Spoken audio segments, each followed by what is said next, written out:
guys going to go into more detail with sort of how to know what exam that you're going to sit and plan your study or your study schedule around that exam. Alright guys, when you're studying for that exam block that's coming up in a few weeks' time, there's a few important things that we want to go over. Yeah, we've had failures and successes in the past with studying for exam blocks, and yeah, so we're just going to try and share with you what we know. Now, the first thing you're going to want to do when you know that there's exams coming is, one, figure out when the exam date is. Write it down, put it in a diary. Diary's a good thing to keep. Yeah, write it on your wall. Do whatever you got to do just to make sure that you don't forget, obviously.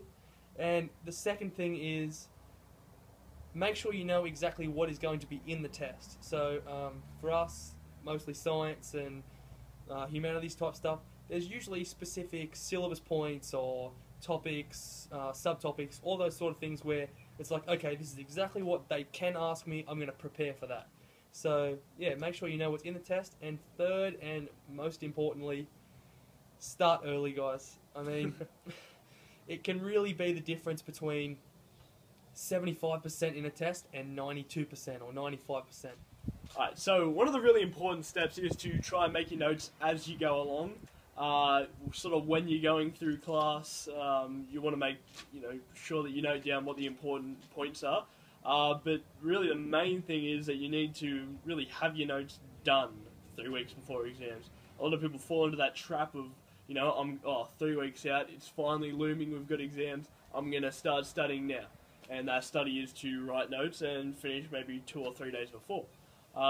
We've all fallen into that trap, but the best possible way to go about it is to actually have your notes done 3 weeks out, and you're going to want to start doing sort of practice papers, and that's probably going to be the best approach, just to have everything done and make sure you're making these notes off the syllabus, guys. The syllabus is probably the best asset that you have. It tells you everything that you need to know. It tells you in dot point form, and I make all my notes straight off the syllabus. I write the syllabus dot point down, and I make my notes on that. Alright guys, Nick kind of touched on it before, but the next key step in preparing for exams is, and I think it's the most important, past papers. Past papers is where you get to see how much you really do know, before it's too late. So, it's easy to, as Nick said, fall into the trap of making your notes 3 weeks out, finishing 1 or a few days out, and then doing a past paper the night before, but that's not going to work. What you need to do is, idealistically, start past papers maybe 3 weeks out, get your hands on past papers with answers, have your notes out in front of you, find your desk, find wherever you're going to study, sit down, time yourself, and just answer all the questions as best you can using your notes, and gradually over the 3-week period, doing as many past papers as you can, you'll really, really see a change in how much you know, as well as how well you can answer the specific questions. Yeah, just on that, the syllabus, it's not like it just gradually expands as the years go on. There's like a roof to the syllabus. They can't ask you everything, so if you go through a lot of past papers, you're going to find that you're going to probably encounter a very, very similar question to what you've already answered or already have the answers to in your past paper. So it's really, really important, especially in the sciences, because it's very sort of narrowed down to what they can ask you. It's very specific. It's not like English where they can sort of ask you to do this and you can go off in a tangent forever and ever and ever. But I'll leave that argument for later. It's very straightforward and very analytical with the sciences. Yeah, no, past papers are definitely the most important thing. Especially for me, what I do most of my past papers. Physics, chemistry, and maths. All of those, I did about 4 or 5 years of past papers for each of those subjects. About three weeks out I started. And I did well in my test, so it worked, but kicked my ass. but the questions they were asking, one in particular in chemistry was, what are the differences between boiling water and the electrolysis of water?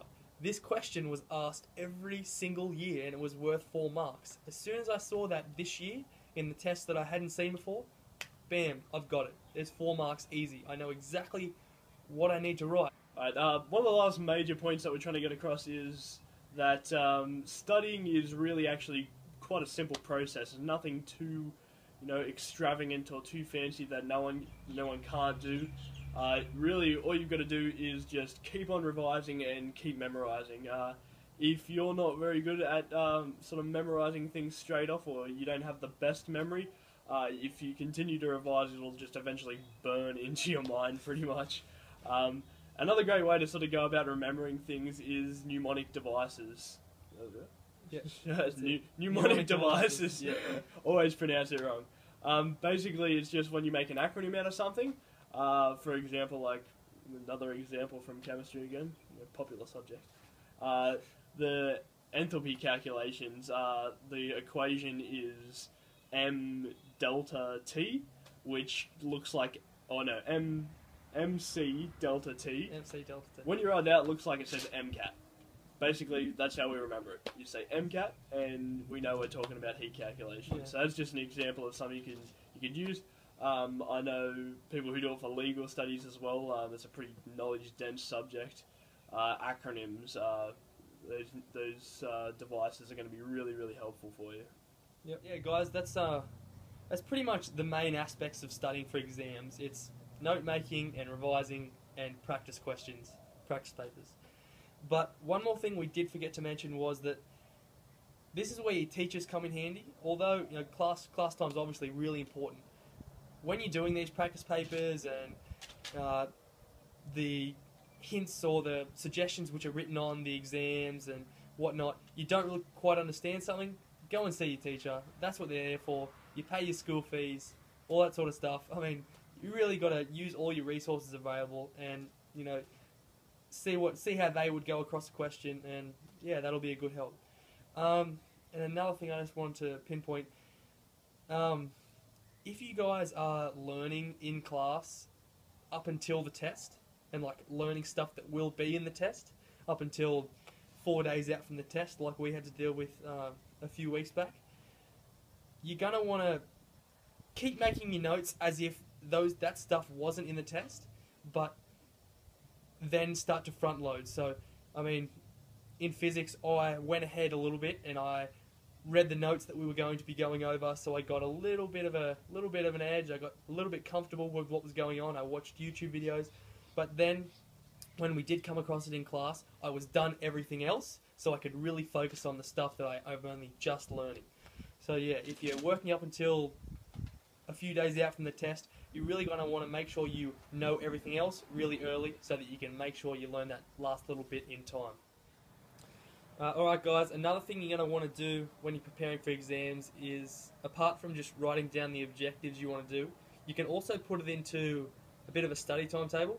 We're going to display that on the screen, hopefully, so that you can see just an example of something I drew up that I would follow from Monday to Sunday, just any given week of the term. So yeah, hopefully that helps.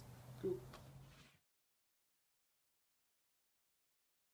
Alright, thank you guys for watching this sort of how to study video and the tutorial on how to study for exams. Please comment in the comment section down below, ask us any questions, like and subscribe.